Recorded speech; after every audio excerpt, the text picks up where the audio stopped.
தொழுகையில் குறுக்கே செல்வது 40 வருடம் பிந்து நீங்கள் சொர்க்கம் செல்ல நேரிடும். ரசூலுல்லாஹி ஸல்லல்லாஹு அலைஹி வஸல்லம் அவர்கள் சொன்னார்கள். நமக்கு சாதாரணமாக தெரியக்கூடிய ஒரு காரியம்.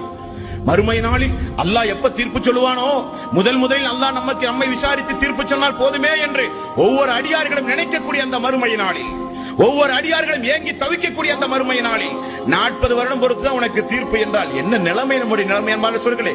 செய்த குற்றம் தான் என்ன? தொழுகைக்கு முன்னால் குறுக்கே சென்றோம். தொழுகைக்கு முன்னால் குறுக்கே சென்றோம். ரசூலுல்லாஹி ஸல்லல்லாஹு அலைஹி வஸல்லம் அவர்கள் சொன்னார்கள், தொழுகைக்கு முன்பாக யார் ஒருவர் குறுக்கே செல்கிறாரோ 40 வருடம் சொர்க்கம் செல்ல தாமதிக்கப்படுவார் என்று ரசூலுல்லாஹி ஸல்லல்லாஹு அலைஹி வஸல்லம் அவர்கள் சொன்னார்கள். அன்பான சொற்களே, மேலும் நபிகள் நாயகம் ஸல்லல்லாஹு அலைஹி வஸல்லம் அவர்கள், சொர்க்கம் செல்ல நான் பொறுப்பு உங்களுக்கு, அந்த பேரின்பத்தை அடைய சொர்க்கம் செல்ல நான் பொறுப்பு என்று அல்லாஹ்வுடைய ரசூல் சொன்ன 2 சம்பவங்கள் உண்டு. யார் ஒருவர் தன்னுடைய நாவை, யார் ஒருவர் தன்னுடைய கரத்தை